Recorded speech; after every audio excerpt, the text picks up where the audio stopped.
কয়দিন আগে দেখলাম বাংলাদেশের খুব দাপটের একজন বক্তা নির্বাচন করতেছে এবার, গিয়াসউদ্দিন নাম শুনছেন নি? কি নাম? কি নাম? বলাবেন কথা, কি নাম? আপনাদের দেবিদ্বারে আসেনি? আসুক, অসুবিধা নেই, ওরে নিয়ে আমার কথা নেই, কিন্তু কথাটা শুনেন। ও ওয়াজের মধ্যে বলছে যে ওহাবিদের সাথে বিয়া শাদী সব নাজায়েজ, ব্যবসা বাণিজ্য নাজায়েজ, সম্পর্ক রাখা নাজায়েজ, কারণ তাদের আকীদা ভালো না। তো এখন যখন নির্বাচনে দাঁড়াইছে, যেই সিটের থেকে দাঁড়াইছে, ওর দৃষ্টিতে যারা ওহাবি তাদের ভোট তার এখন দরকার আছে না নাই? আছে। কথা কয় না। আছে। এখন কয় আকীদার জায়গায় আকীদায় থাকুক, নির্বাচন আমরা একসাথে কইরাম, কারণ ভোটটা আমারে দেওয়া লাগবে, সুবিধা বা। তো এইরকমের একজন মসজিদের ইমাম নাকি মাদ্রাসার শিক্ষক, এরকমের ফাঁসকলি টুপি পরা, তো হুজুরের কাছে গেছে ভোট চাইতে। তো হুজুর কইতাছে, ভাইজান আপনার দৃষ্টিতে তো আমি ওহাবি, তা আপনার ভোট বাক্সে কি আমার ভোট দেওয়া জায়েজ হইব? আপনার জন্য কি আমার ভোট নেওয়া জায়েজ হবে? কয় এডি এখন কয় না, আকীদা মাকিদা এখন বাদ। হুজুর আমি তো ওয়াহাবি, ওয়াহাবিদের কি ভোট দেওয়া যাবে ভাই? আপনি তো ওইজন না না, আপনি তো ওইজন ওয়াহাবির জানাজা যখন যেত না, ওয়াহাবির সাথে তোমার জানাও যেত না, ওয়াহাবির সাথে যাচ্ছে তখন যাবে না, এগুলো তো আপনি বলছেন। সুতরাং আমি যখন রাজনীতি করব ইনসাফের ভিত্তিতে করব, এখানে হিন্দু আপনার থাকবে হুজুর আপনি তো দলিল দিয়ে কথা বলছেন না। যারা ওয়াহাবি খেসে করা যাবে না। না, এটা আমার কথা না, এটা দলিল। জি। এটা হলো যাদের আকীদার মধ্যে কোনো কথা যদি আমার মতো থাকে, এটা আপনি আল্লাহর তো ওইজন এটা আল্লাহর হাবিব সাল্লাল্লাহু আলাইহি ওয়াসাল্লাম নিজে বলছেন। এখন কি দরকার? আরো জোরে কর না, কি দরকার? আচ্ছা, তাহেরি নির্বাচন করলে আমি মোল্লা নাজিমের কোনো ক্ষতি আছে? কোনো ক্ষতি নেই। আমি হ্যাঁ পাশ করলে আমার কোনো ক্ষতি আছে? হ্যাঁ ফেল করলে আমার কোনো লাভ আছে? কিন্তু আমি কথাটা বুঝাইলাম, কথা বলতে হুশে বলা দরকার, কথা বলতে হুশে বলা দরকার। কারণ আপনি কি বলতেছেন, আপনার এটা লিখে রাখে কে? আপনি কাদেরকে ওহাবি বলেন? যারা 24 ঘন্টা টুপি মাথায় দিয়ে আছে, যারা রাসূলুল্লাহকে জীবনের চেয়ে বেশি ভালোবাসে, যারা সুন্নত নামাজ পড়ে, যারা মক্কা যায়, মদিনা যায়, তাদেরকে আপনি ওহাবি কোন সাহসে বলেন? আপনি ওহাবির সংজ্ঞা জানেন না। আমাদের রাসূলুল্লাহর জন্য ভালোবাসা কম না বেশি? একমাত্র পৃথিবীতে বাংলাদেশ যারা নিজেদেরকে সুন্নি দাবি করে, রাসূলুল্লাহর অপমানে তারা মাঠে নামে না। কথা সত্য নেই? আর তারা যাদেরকে ওহাবি বলে, তারা 24 ঘন্টা রাসূলুল্লাহর সম্মানের চিন্তা করে। হাজার হাজার হেফজ মাদ্রাসা বাংলাদেশে আসেনি? কওমি মাদ্রাসা আসেনি? তো তোমার দৃষ্টিতে কিভাবে তারা ওহাবি হইল? টুপি দিয়া, দাড়ির ডিজাইন দিয়া, পাঞ্জাবি দিয়া মানুষকে বিচার করার কোনো সুযোগ নাই। বিচার করতে হবে ঈমান দিয়া, লা ইলাহা মুহাম্মাদুর সাল্লাল্লাহু আলাইহি ওয়াসাল্লাম। আচ্ছা আপনারা বলেন তো, আবু জাহিল বোধহয় জীবনে একবারও হজ করে নাই। আবু জাহিল হজ করে নাই? আপনি জীবনে একবার পারেন না টাকার জন্য। আবু জাহিল প্রতি বছর হজ করত, সকালে বিকালে দুপুরে হেতে কাবা ঘরে যায় পড়ে থাকতো। আল্লাহকে রিজিক দাতা মানতো আবু জাহিল। আল্লাহকে কি মানতো? রিজিক দাতা। আল্লাহকে হায়াত দাতা, মৌত দাতা মানতো। কিন্তু পেশটা কোন জায়গায় লাগছে জানেন?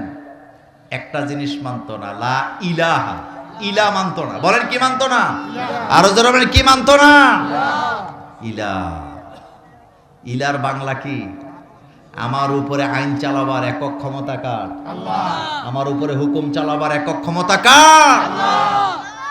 এই একটা অপরাধী করছে, জান্নাতি না জাহান্নামী? জাহান্নামী। আর লাত মানাত উজ্জার মূর্তি নিয়ে কাবা ঘরে ঢুকায় রাখছে। চিন্তাটা কি?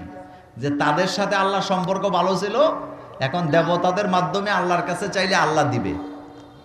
এই চিন্তা চেতনার লোক আমার বাংলাদেশে আছে না নাই? তো তুমি মেরাজের ঘটনা দেখো না, আল্লাহ পাক বলছে আমি পারি না এমন কিছুই নাই। আমি পারি, আমি সমুদ্রকে পাহাড় বানিয়ে দিতে পারি, পাহাড়কে আমি সমুদ্র বানিয়ে দিতে পারি। মৃত্যুকে আমি জীবিত করি, জীবিতকে আমি। আমার কলেজের ভাই, আল্লাহ পাক এই কথাটা বলছেন, লাইলাম মিনাল মসজিদিল হারাম ইলাল মসজিদিল আকসা রাতের অল্প সময়ের মধ্যে আল্লাহ রাব্বুল আলামিন মসজিদে হারাম থেকে রাসূলুল্লাহকে মসজিদ আকসা পর্যন্ত নিয়ে গেছে 13 দিনের রাস্তা। সেখান থেকে ঊর্ধ্বগমনে নিয়ে গেলেন তার বান্দাকে আল্লাযী বারাকনা হাওলাহু। তিনি সেই পরিবেশটাকে বরকতময় করলেন। কেন করলেন? লিনুরিয়াহু মিন আয়াতিনা, যাতে করে আল্লাহ তার হাবিবকে নিদর্শনগুলি দেখাতে পারে। আল্লাহ বুঝাচ্ছেন, হাবিব এতদিন জান্নাত জাহান্নামের বর্ণনা দিছেন জিবরিল আমিনের কাছে শুনে, আর এখন থেকে জান্নাত জাহান্নামের বর্ণনা দিবেন আপনি নিজে দেখে। আচ্ছা দেবিদ্বারের মানুষ বলেন তো, দেখা জিনিস আর শোনা জিনিস দুইটা কি এক জিনিস? কোনটা বেশি গুরুত্ব? দেখাটা। আপনি দেখলে যেভাবে বুঝাইতে পারবেন, শুনলে আপনি এভাবে পারবেন না। আমাকে যদি বলা আমি এখানে আসার আগ পর্যন্ত আপনাদের ওয়াহেদপুরের প্যান্ডেলের ব্যাপারে আমি কিছুই জানি না, কিন্তু মাহফিল যে হবে এটা জানি নাকি জানি না? আমাকে জানানো হয়েছে যে মাওলানা তাজুল ইসলাম সাহেব আপনাকে দাওয়াত দিচ্ছে, আপনাকে বাদ মাগরিব ওয়াহেদপুরে আলোচনা করতে হবে, কিন্তু এটার প্যান্ডেল কোথায়, রাস্তা কোন দিকে, আমি কিছুই কি জানি না, কারণ আমি দেখি না। কিন্তু মাহফিল যে হবে এটা আমি শুনছি। আমারে কেউ জিজ্ঞেস করলে আজকে মাগরিবের পরে আপনার মাহফিল কোথায়? ওয়াহেদপুরে। ওয়াহেদপুরটা কেমন, প্যান্ডেলটা কোন জায়গায় করছে, কারা আয়োজন, আমি কিছুই বলতে পারি নাই। কিন্তু এখন যখন আমি ওয়াজ করে চলে যাব, এখন বলতে পারবো নাকি পারবো না? এখন বলতে পারবো। যাইয়া একটু ডাইরে ঢুকতে হয়, জমিনের মধ্যে একটা প্যান্ডেল করছে, প্যান্ডেলের এই কালার দিছে, কথা সত্য নেই? সত্য। কবি বলছেন, শানিদা কায় বুয়াদ মানেন দিদা, শানিদা কায় বুয়াদ মানেন দিদা, তোরা দিদা ও ইউসুফরা শানিদা। শোনা কথা দেখা কথা কখনো এক হতে পারে না। এজন্য আল্লাহ পাক বলছেন লিনুরিয়াহু মিন আয়াতিনা, নবী আমি আপনাকে দেখায় দেব যাতে আপনি উম্মতকে শোনাতে পারেন। মর্যাদা কে দেয়? আল্লাহ পাক দেয়। তা আমার ভাইয়েরা, এখন রাসূলুল্লাহকে আল্লাহর নিদর্শন দেখাবে। কেন দেখাবে? কারণ মেরাজের 2 বছর পরে আল্লাহ রাসূল হিজরত করলেন। কয় বছর? 2 বছর। তিনি একটা রাষ্ট্র গঠন করবেন। রাষ্ট্রের নীতিগুলি কেমন হবে, পরিবার নীতি, সমাজ নীতি, লেখাপড়ার নীতি, পররাষ্ট্রনীতি কেমন হবে, এটা রাসূলুল্লাহকে একেবারে কাগজে কলমে বুঝাই দিছে কে? আল্লাহ। আল্লাহ পাক বুঝাই দিছে। আজকের পৃথিবীতে যারা পররাষ্ট্রনীতির বুলি উড়ায়, তারা পররাষ্ট্রনীতির কিছুই বুঝে না। পররাষ্ট্রনীতিতে যদি শান্তি প্রতিষ্ঠা করতে হয় রাসূলুল্লাহর কাছে ফেরত যেতে হবে। কার কাছে?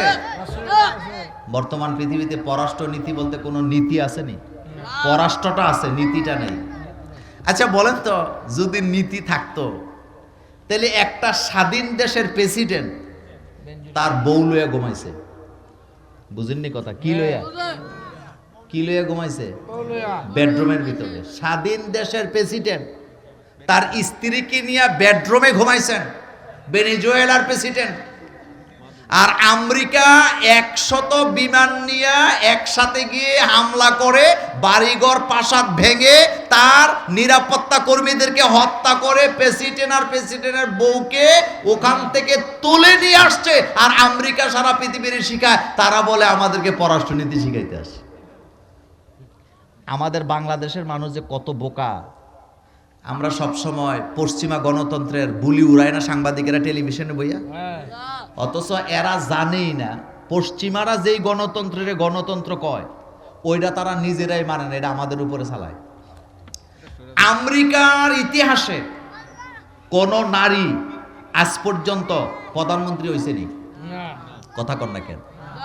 কিন্তু আমাদের এখানে হয়েছে না? হয়েছে। আমেরিকাতে কয়েক শতক আগেও আমেরিকার নারীরা ভোটাধিকার ছিল না, কিন্তু আমাদের এই মানে দক্ষিণ এশিয়াতে ভোট দেওয়া যখন থেকে শুরু হয়েছে, নারীরা পুরুষের সাথে তখন থেকে ভোট দেওয়া শুরু করছে। এরপরও তারা আসে আমাদেরকে নারীর অধিকার শিখাইতে। কথা বুঝছেননি? এরপরে দেখেন আরো মজার কথা বলি।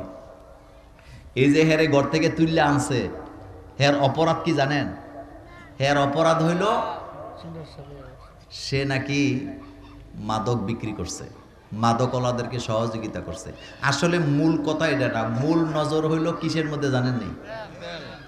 আস্তে কয়, আরো জোরে, তেল।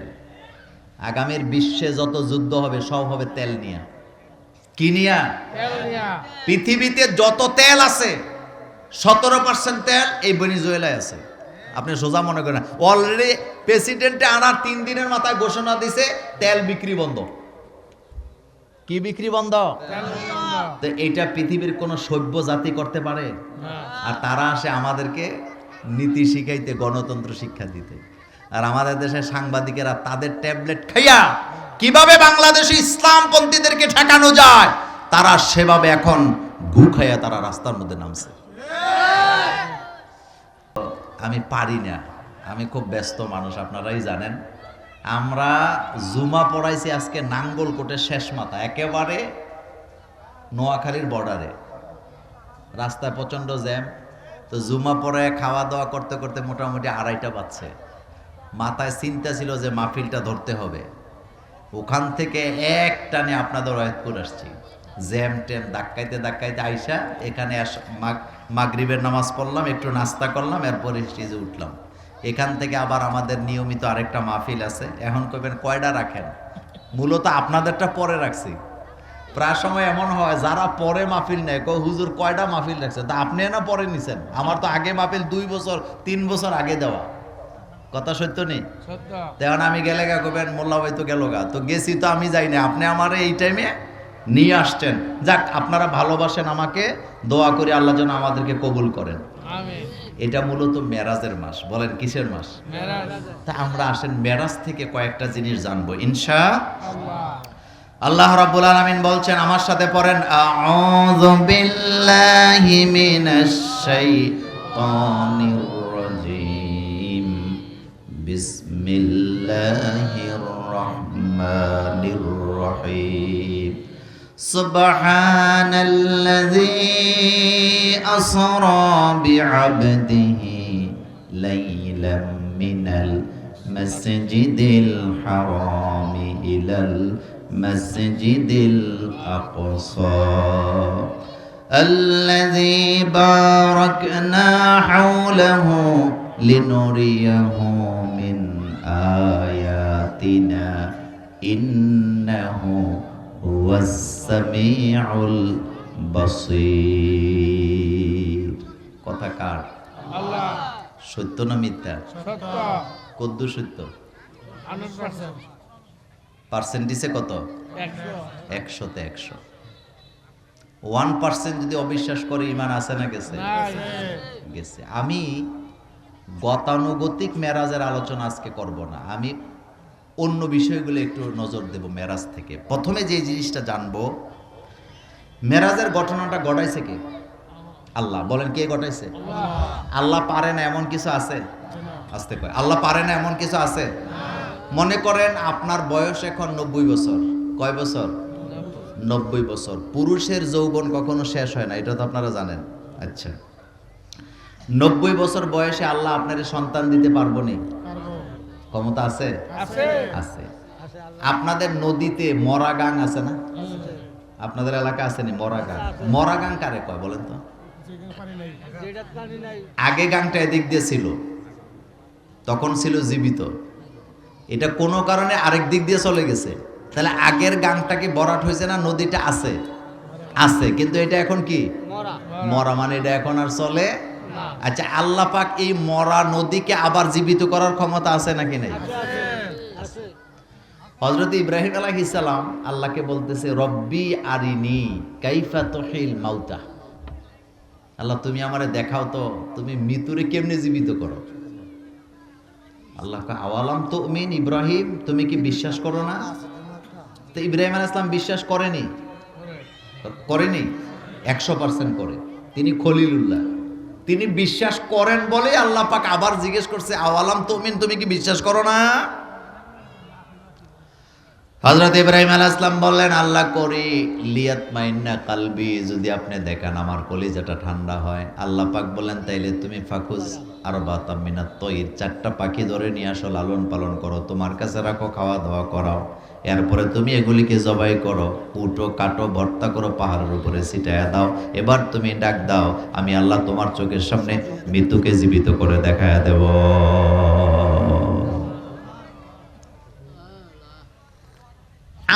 আমাদের কোনো অস্তিত্ব ছিল? না। হাল আতা আলাল ইনসানি হিনুম মিনাদ দাহর লাম ইয়াকুন শাইআম মাযকুরা। আজকে আমরা এই ওয়াহেদপুরের মাঠে যারা বসে আছি, একটু কথাটা জোরে বলবেন, 100 বছর আগে আমাদেরকে দুনিয়াতে কেউ জানতো নি? আমাদের কোনো অস্তিত্ব ছিল? আরে জন্মের একদিন আগেই তো আমারে কেউ চিনে না। জন্মের একদিন আগেও আমাকে কেউ জানতো না, দুনিয়ার কেউ আমারে চিনতো না, জানতো না। কিন্তু একটা কথা বলি, দুনিয়াতে যখন আমি ছিলাম না তখনও পৃথিবীর কোনো কমতি ছিল না। আবার আমি যখন দুনিয়া থেকে চলে যাব তখনও পৃথিবীর কোনো কমতি থাকবে না। মাঝখান থেকে আমি নাই। কথা সত্য নেই? আবার কথাটা রিপিট করি, দুনিয়াতে আমি যখন ছিলাম না দুনিয়া আমাকে ফিল করে নাই। মানে দুনিয়ার এত ঠেকা নাই আমারে ফিল করার, কারণ দুনিয়ার আমারে দিয়া কোনো লাভও নাই, লসও নাই। আবার যখন আমরা দুনিয়াতে থাকবো না, দুনিয়ার কোনো কমতি আমাদের জন্য হবে না। দুনিয়া কখনো ফিল করবে না যে অমুকে তো দুনিয়াতে আসলে সে চলে গেছে, আমার তো একটা লোক কমে গেল, এরকমও ফিল করবে না। একটাই কারণ, আমি না থাকার আগে দুনিয়াকে এত সুন্দর করে বানাইছিলেন কে? ও মুরব্বী বাবারা, এই যে বাড়ি ফেলায় কোনো দিকে যান না, ও যুবকেরা এই যে বিছনা থেকে উঠে নামাজে যাও না, তুমি নিশ্চিত থাকো তুমি না থাকলে পৃথিবীর কিচ্ছু আসে যায় না। এই যে কয়েকদিন আগে বিএনপির আস্থার জায়গা, কথা সত্য নেই, বিএনপির আস্থার জায়গা, বিএনপির সম্পদ, বিএনপির ভরসা, বিএনপির ঐক্যের প্রতি বেগম খালেদা জিয়া আছে না চলে গেছে? কিন্তু বিএনপি ফিল করে যে আমাদের ক্ষতি হয়েছে, কিন্তু পৃথিবী কি এটা ফিল করে? না, পৃথিবী ফিল করে না। হাদি চলে গেছে, লক্ষ লক্ষ হাদিরা হাদির মতো আওয়াজ তুলছে আমরা হাদি হব, কিন্তু পৃথিবী এই আওয়াজ কখনো দিবে না যে আমার একজন হাদি দরকার, কারণ পৃথিবীকে এভাবেই সৃষ্টি করছেন কে? আচ্ছা বলেন তো, বাংলাদেশের প্রেক্ষাপটে তাফসিরের জগতে সাইদি সাহেবের চাইতে গুরুত্বপূর্ণ আর কেউ ছিল? কিন্তু উনি যে চলে গেছে আমরা ফিল করি, কিন্তু জমিন কি ফিল করে নাকি? আপনি আমার কথা বুঝতেছেন? আপনাদের ওয়াহেদপুরের সবচেয়ে সম্পদশালী ব্যক্তি, প্রভাবশালী ব্যক্তি, উনি যদি মারা যায় ওয়াহেদপুরের লোকেরা ফিল করবে যে লোকটা ভালো ছিল, আমাদের দরকার, কিন্তু পৃথিবী তাকে কোনোদিন ফিল করবে না। কারণ আপনি কি দেখেন না কত নবীরা পৃথিবী থেকে চলে গেছে? পৃথিবীতে যদি থাকার কোন সিস্টেম থাকতো তাহলে আল্লাহ পাক রাসূলুল্লাহকে রাখতেন, কিন্তু রাসূলুল্লাহ কি চলে গেছে। এই জন্য বলি, যত প্রভাবশালী হোক পৃথিবী তাকে কখনো মনে রাখবে না। রোয়ানে রাখবে মানুষেরা, তার কর্মের কারণে মানুষ ফিল করবে, কিন্তু পৃথিবী কখনো করবে না। কারণ পৃথিবীকে এভাবে তৈরি করছেন কে? হযরত আদম আলাইহিস সালাম চলে গেছে, পৃথিবী মনে রাখে নাই, মানুষ মনে রাখছে। কথা বলার অর্থ হল আমি বুঝাইলাম, আমি যে মনে করি আমি মইরা গেলে আমার সংসার কেমনে চলবো, আমি মইরা গেলে মাদ্রাসাটা কেমনে চলবো, মসজিদটা কেমনে চলবো, এই চিন্তা করা মূর্খতা, এই চিন্তা করা বোকামি। কারণ আমি মরার পরে পৃথিবীর কিছুই হবে না, যেভাবে চলার দরকার সেভাবে চালায় নেবেন কে? এ কথা সত্য নেই? আল্লাহ পাক বলছেন, না চা খাবো না, আল্লাহ পাক বলছেন বান্দারে ইদা যা আজা লা ইস্তাখিরুন, যখন তোমার মৃত্যুর সংবাদ সময় হবে 1 সেকেন্ড সময় তোমাকে দেওয়া হবে না। তো এই ঘটনাগুলি কে ঘটায় বলেন তো? আল্লাহ। বলেন কে ঘটায়? আল্লাহ ঘটায়। সে আল্লাহ পাক বলছেন সুবহানাল্লাযী আসরা বিআবদিহি লাইলাম মিনাল মাসজিদিল হারাম ইলাল মাসজিদিল আকসা। পুত পবিত্র সে আল্লাহ যিনি তার বান্দাকে ঊর্ধ্বগমন করাইছেন রাতের কিছু অংশে মসজিদে হারাম থেকে মসজিদে আকসা পর্যন্ত। আল্লাযী বারাকনা হাওলাহু, যিনি এই চতুর্পাশের পরিবেশটাকে বরকতময় করেছিলেন, লিনুরিয়াহু মিন আয়াতিনা, যাতে করে তার নবীকে, তার বান্দাকে তিনি নিদর্শনগুলি দেখাতে পারেন। এই যে একটা চমৎকার কথা মনে রাখবেন, তখনকার সময় মসজিদে হারাম থেকে অর্থাৎ মক্কা থেকে জেরুজালেম যাইতে সময় লাগতো 13 দিন। কয় দিন? জোরে কর না, কয়দিন?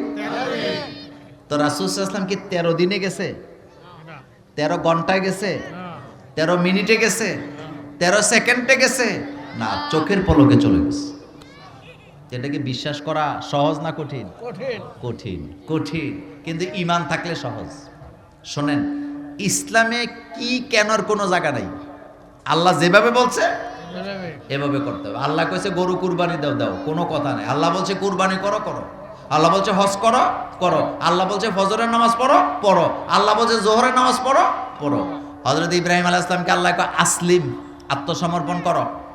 হযরত ইব্রাহিম আলাইহিস সালাম কি কেন একটা কথাও বলেন নাই? সাথে সাথে বললেন আসলামতু লিরাব্বিল আলামিন। সাথে সাথে বললেন আমি আমার মাথা আমার রবের সামনে নত করে দিলাম। আল্লাহু আকবার।